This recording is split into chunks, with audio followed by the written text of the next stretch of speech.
Hello everyone. Continuing with the current series on color pencils, I am doing this still life in color pencils this time. Would you like to do it along with me? Do stay with me till the end then, and I will be showing you exactly how it is to be done in a step by step form. For the surface, I am using this cartridge paper and I am using these color pencils. You are of course free to use any color pencils of your choice. I have included the reference image here and I am drawing the outline of the composition of the still life with a simple graphite pencil. As always, at this pencil stage itself, we will have to take care of the proportions of each of the elements with each other.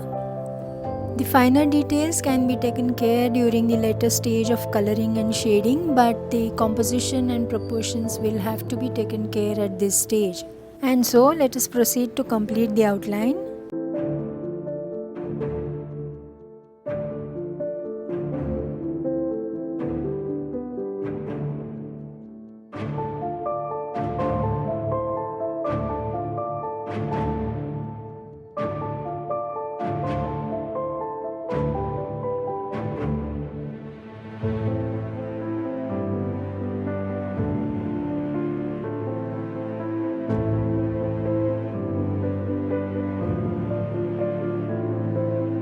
And now I'm beginning with the coloring.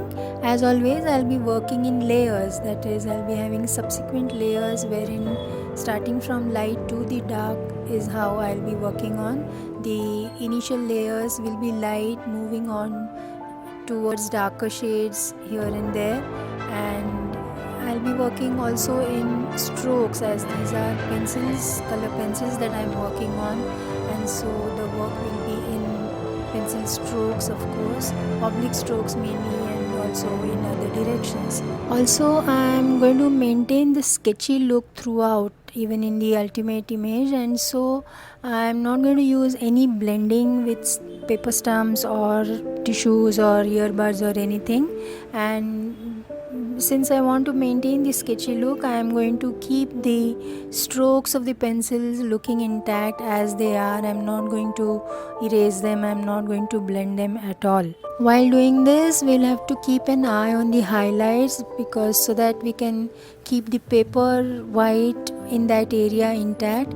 But of course, you need not worry too much about it too, as we can always use the eraser pencil to erase out whatever highlights we want to, which is what I'm going to do subsequently. Now in this case, the whole composition is almost monochromatic, in the sense that the kettle, the peach and the fabric behind is all in one hue, that is of peach and red and various shades of that. And so we will have to see how we can achieve that with the use of all the red and peachish shades of pencils that we have. The only exception is in the leaves, of course, and that's the only part where it is not belonging to that peach hue. And so to achieve this, I am going to make use of the red hue pencils that I have, which are, I have a scarlet red, I have a crimson red, I also have a magenta, which also I'm going to use, and there's peach, of course, and also pink. And so I'm going to use a combination of all these colors to achieve the shades that we have. The kettle is of course the darkest, and so the magenta and crimson red will go into that, whereas the peach will of course have more of the peach, that is the skin tint, and a little bit of scarlet red and a little bit of magenta in the darker areas, and that's all. And the other thing, of course, to be taken care of is the texture of the objects that we have in front of us. The kettle is of a ceramic texture, and the peach is of course a peach texture, which is a soft texture. And so to bring out that, we'll have to make use of the pencil strokes and pressure of the pencil in a particular way.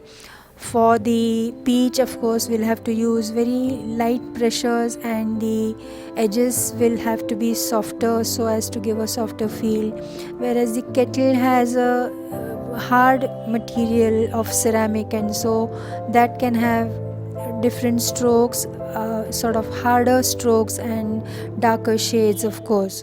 And of course that will also have, the kettle will also have the most of the highlight, because it's a shiny material, it has a sheen, it has a shine to it. And so to bring out that, we'll have to give it that white highlight that we are seeing, which is not going to be seen in the texture of the peach, because that is sort of a velvety texture. And so in this manner, let us proceed while adding more and more textures and more layers and more shadings of dark and light, and proceed in this way. Like I said before, I'm using this eraser pencil to remove any area of the highlight, to indicate the highlight, so that the whites can be seen through, white of the paper can be seen through, instead of adding any white color over it. And so let us proceed in this manner with more and more details in more and more subsequent layers.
Let's add a few finishing touches here and there.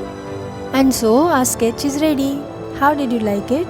If you liked it, do give it a like, subscribe to the channel and do press the bell icon to get notifications of future videos. Also leave your comments as to how did you like it and share it with your friends. Also click on the end screens displayed above so you get to watch other videos. See you in the next video then.